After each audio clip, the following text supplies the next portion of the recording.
Pemirsa, terdakwa Riki Rizal Wibowo dipidana 13 tahun penjara karena dinyatakan terbukti terlibat ikut dalam pembunuhan berencana Nofrian Syah-Yosua Huta Barat. Mantan ajudan Ferdi Sambo ini menghadapi sidang vonis atas tuntutan 8 tahun penjara yang diajukan oleh jaksa penuntut umum. Riki diyakini bersama-sama dengan bekas Kadif Propam Polri Ferdi Sambo dan istrinya melakukan pembunuhan berencana Brigadir Joshua.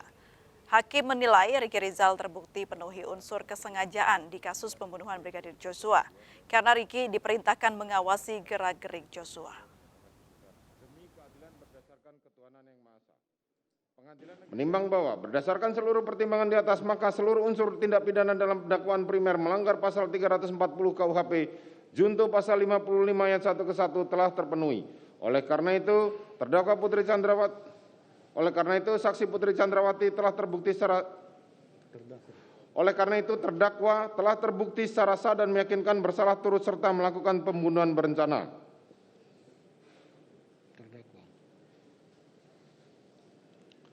Menimbang bahwa dengan telah terbuktinya terdakwa melakukan tindak pidana sebagaimana dakwaan primer, maka terhadap dakwaan subsidiar tidak perlu dipertimbangkan lagi.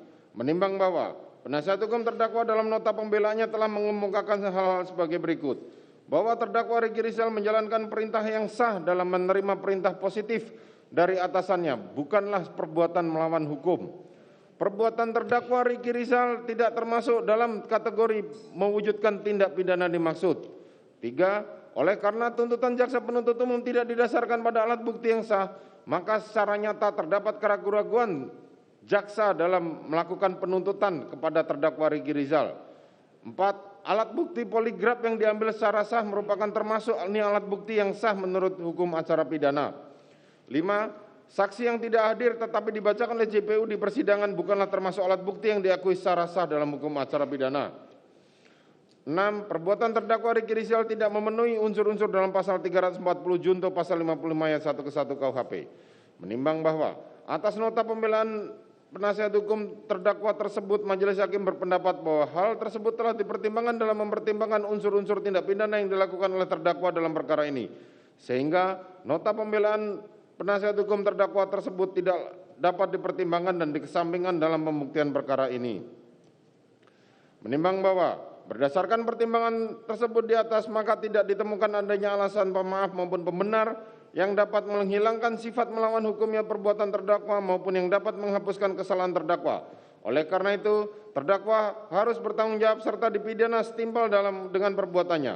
Menimbang bahwa terhadap masa penangkapan dan penahanan yang telah dijalani terdakwa haruslah dikurangkan dari pidana yang dijatuhkan. Selanjutnya kepada terdakwa diperintahkan tetap berada di dalam tahanan. Menimbang bahwa terhadap barang bukti sebagaimana daftar barang bukti mengingat masih diperlukan sebagai bukti dalam perkara lain, maka barang bukti tersebut ditetapkan untuk diserahkan kepada jaksa penuntut umum digunakan di dalam pembuktian perkara lain tersebut. Menimbang bahwa sebelum menjatuhkan putusan perlu dipertimbangkan hal-hal yang memberatkan maupun meringankan. Hal yang memberatkan, terdakwa sampai dengan pemeriksaan perkara ini dinyatakan selesai masih berbelit-belit dan tidak berterus terang dalam memberikan keterangannya di persidangan, sehingga sangat menyulitkan jalannya persidangan.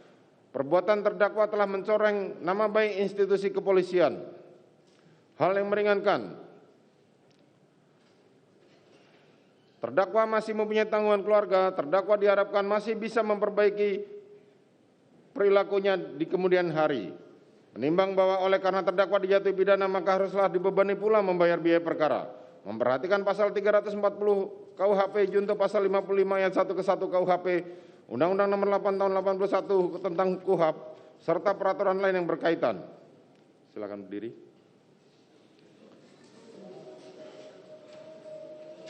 Mengadili. 1. Menyatakan terdakwa atas nama Riki Rizal telah terbukti secara sah dan meyakinkan bersalah melakukan tindak pidana turut serta melakukan pembunuhan berencana. Menjatuhkan pidana terhadap terdakwa tersebut dengan pidana penjara selama 13 tahun. Menyatakan bahwa pidana tersebut akan dikurangkan dengan lamanya terdakwa berada dalam tahanan. Memerintahkan terdakwa tetap ditahan. Menyatakan barang bukti dikembalikan kepada jaksa penuntut umum untuk digunakan di perkara lain. Menetapkan supaya terdakwa dibebani membayar biaya perkara sebesar Rp5.000. Silakan duduk. Ya, pemirsa, tidak hanya vonis Sambo dan Putri, Majelis Hakim Pengadilan Negeri Jakarta Selatan juga memutuskan hukuman yang lebih berat dari tuntutan untuk anak buah Sambo, Kuat Ma'ruf dan Ricky Rizal. Dan untuk mengulasnya sudah bergabung bersama kami kuasa hukum Ricky Rizal, Zena Dinda DVK. Selamat sore, Mbak Zena. Sore, Mbak. Baik, atas putusan hakim ini, langkah apa yang akan diambil oleh tim penasihat hukum dari Ricky Rizal? Tentunya dengan persetujuan keluarga dan keinginan Mas Ricky sendiri, kami akan mengajukan banding. Karena Mas Ricky juga menyatakan tadi sebenarnya Mas Ricky sudah mau diwawancara, cuma memang dilarang oleh jaksa penuntut umum gitu ya. Padahal terdakwa mempunyai hak untuk itu sebenarnya. Dia ingin menyatakan bahwa ia tidak merasa ada keadilan untuk beliau di putusan hakim. Dan kedua, ia akan mengajukan banding karena tidak sesuai, pertimbangan-pertimbangan majelis hakim tidak sesuai dengan fakta persidangan dan justru malah ada asumsi baru yang bahkan tidak bisa dibuktikan di dalam persidangan. Ya, namun dia masih menghargai majelis hakim, mungkin itu keyakinan majelis hakim, masih ia hargai dan terima, namun dia tidak mau tidak merasa ada keadilan di sini, di pertimbangan hakim maupun dalam putusan hakim. Malah ini kan naik ya Mbak ya. Tentunya berat bagi Ricky Rizal dan keluarga, makanya ia akan mengajukan banding secepatnya. Baik, apa yang membuat keyakinan Anda bahwa klien Anda tidak bersalah, Mbak Zena? Karena memang kita lihat dari fakta persidangan itu tersendiri ya Mbak ya.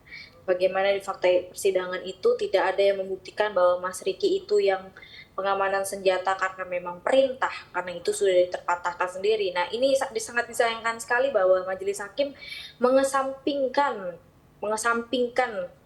ahli poligraf yang sudah menyatakan tidak ada perintah atas pengamanan senjata, itu yang pertama. Kedua, mengenai diikutnya Ricky Rizal ke Jakarta, bahwa Ricky Rizal ke Jakarta sudah jelas sekali karena perintah, tapi tidak perintah dari Verdi Sambo, bahkan tidak ada komunikasi. Kalau misal memang ada komunikasi silakan jaksa buktikan, tapi kan tidak ada jaksa bisa membuktikan. Kalau misalkan dihubungkan dengan HP Ricky Rizal yang sudah rusak, kan ada HP-nya Verdi Sambo yang disita gitu kan, tidak ada bukti tersebut yang dituduhkan oleh jaksa. Yang disebut bahwa tadi ada kata pertimbangan hakim squad itu yang disebut oleh saksi Vera, yang disimpulkan oleh majelis hakim adalah Kuat Ma'ruf dan Ricky Rizal. Sedangkan itu artinya si Joshua itu menelpon saksi Vera sebelum Ricky Rizal dan Richard itu pulang. Lah, dari mana Ricky Rizal sudah tahu ada konflik antara Joshua dengan Kuat Ma'ruf, sedangkan Ricky Rizal sedang berada di luar bersama Richard Eliezer. Ada juga disimpulkan bahwa Ricky Rizal itu memang inisiatif, namun sesampainya di Saguling ia menyampaikan kepada Putri Chandrawati bahwa ia telah mengamankan senjata ditaruh di LM ya, mobil LM. Lalu Putri Chandrawati memberitahukan kepada FS, makanya FS tahu bahwa senjatanya itu diamankan oleh Ricky Rizal. Bukti yang membuktikan tersebut tidak ada sama sekali, tidak ada keterangan satupun maupun bukti petunjuk yang menunjukkan bahwa Ricky Rizal memberitahukan kepada Putri Chandrawati. Karena saat di Magelang, Ricky Rizal itu waktu sudah sesuai dengan semua keterangan saksi yang ada di Magelang bahwa Ricky Rizal orang yang paling terakhir masuk mobil di Magelang. Karena apa? Ia memberikan arahan untuk orang yang akan menjaga rumah dan anaknya, Verdi Sambo, orangnya dari Polres Magelang sana, untuk mengasih kunci rumah seperti itu. Jadi dari mana ia bisa memberitahukan Putri Chandrawati?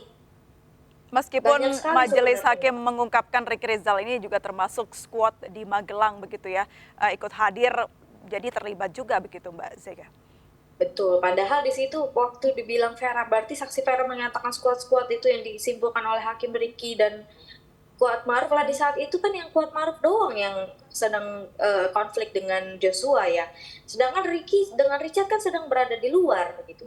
Dan sedangkan di situ juga dibilang bahwa Ricky Rizal mengawasi, lagi-lagi kata mengawasi. bahwa di situ sudah jelas sekali di CCTV tidak terlihat mengawasi. Bahkan Ferdy Sambo datang pun dia masih memarkirkan mobil, dari mana mengawasin. Dan di situ pun juga terlihat di CCTV Joshua bebas keluar, nengok keluar dulu, terus dia masuk sendiri. Dia keluar, apakah Ricky Rizal menahan? Dia keluar kan tidak ada. Jadi dari mana mengawasi? Dibilang sebagai dia Ricky Rizal masuk ke dalam duren 3 itu di belakang Richard Eliezer sebagai lapisan kedua agar korban tidak bisa lari. Tapi sama sekali Ricky Rizal tidak mengetahui apa-apa, Mbak Zega, sama sekali. Tidak mengetahui, Mbak. Kalau misalkan dibilang lapisan kedua agar korban tidak bisa kabur tuh, Ketua Majelis kan dan Hakim juga sudah datang kan ke duren 3. Sudah jelas sekali keadaan rumah itu sempit sekali. Jadi bagaimana? Masa orang masuk harus nyebar atau kemana? Emang dia masuk dengan posisi seperti itu bukan artinya lapisan kedua, memang karena rumahnya dalam keadaan maksudnya sempit begitu, Mbak. Makanya ini jadi asumsi baru yang buat saya pemikirannya sangat apa ya, tidak masuk akal menurut saya. Ada asumsi baru lagi menurut saya. Namun ya kami tetap menghargai majelis hakim.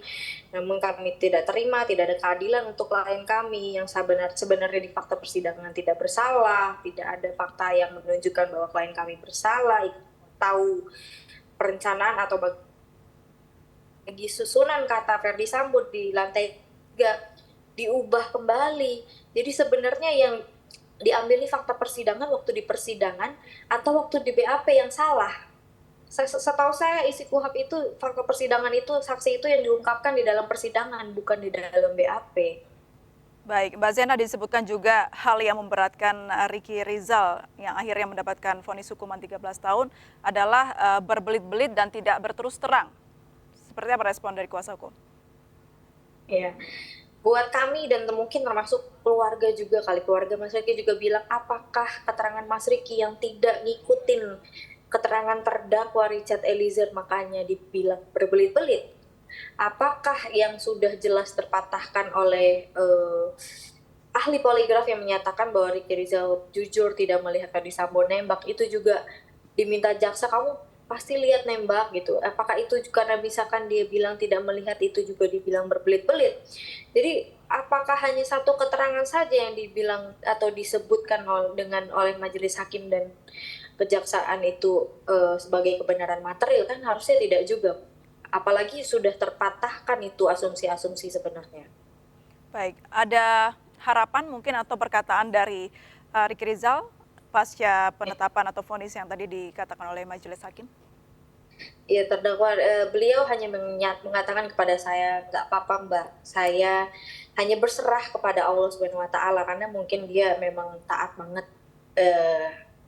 dalam beribadah gitu ya, dan keluarganya pun juga sama, dan keluarga dan Ricky Rizal juga menyatakan akan hanya berserah kepada Allah Subhanahu Wa Taala. Dan majelis hakim hari ini walaupun tidak bisa memberikan keadilan kepada terdakwa, mungkin keluarga hanya mengatakan itulah tanggung jawab majelis hakim kepada Allah Subhanahu wa taala. Seperti itu aja sih keluarga dan Mas Ricky tadi bicaranya. Baik, terima kasih Mbak Zena Dinda DVK, kuasa hukum Ricky Rizal sudah bergabung dan berbincang bersama kami di MNC News Now. Selamat sore, salam sehat selalu. Sore. Pemirsa, sebelumnya terdakwa pembunuhan Brigadir Joshua Huta Barat Kuat Ma'ruf dipidana 15 tahun penjara oleh Majelis Hakim Pengadilan Negeri Jakarta Selatan. Kuat Ma'ruf dinyatakan terbukti terlibat dalam pembunuhan berencana Nofrian Joshua Huta Barat. Selain itu, Kuat Ma'ruf dinilai berbelit-belit dan tidak memperlihatkan rasa penyesalan. Putusan Majelis Hakim ini lebih berat dari tuntutan jaksa yang sebelumnya menuntut Kuat Ma'ruf dengan hukuman 8 tahun penjara. Mengadili. Terdakwa berbelit-belit dan tidak berterus terang dalam memberikan keterangan di persidangan sehingga sangat menyulitkan jalannya persidangan. Terdakwa tidak mengaku bersalah dan justru memposisikan dirinya orang yang tidak tahu menahu dengan perkara ini. Terdakwa tidak memperlihatkan rasa penyesalan dalam setiap persidangan. Hal-hal yang meringankan, terdakwa masih mempunyai tanggungan keluarga. Menimbang bahwa terdakwa jatuh pidana, maka harus dibanding pula untuk membayar biaya perkara, memperhatikan pasal 340 KUH pidana, junto pasal 55 ayat 1 ke 1 KUH pidana, dan Undang-Undang Nomor 8 Tahun 1981 tentang Hukum Acara Pidana, serta peraturan lain yang bersangkutan.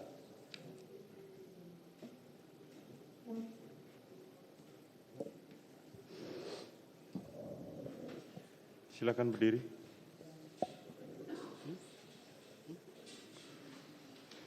Mengadili.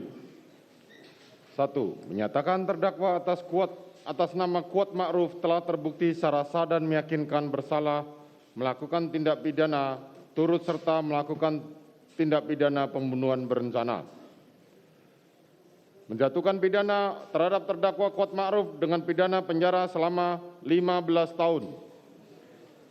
3. Menyatakan bahwa pidana tersebut akan dikurangi dengan lamanya terdakwa berada dalam tahanan. 4. Memerintahkan terdakwa tetap dalam tahanan. 5. Menyatakan barang bukti tetap terlampir dan dikembalikan kepada jaksa penuntut umum untuk digunakan dalam perkara lain. 6. Menetapkan supaya terdakwa dibebani membayar biaya perkara sebesar Rp5.000. Silakan duduk. Jelang vonis Richard Eliezer besok, keluarga Joshua serahkan semua proses hukum kepada hakim. Informasi ya sesaat lagi.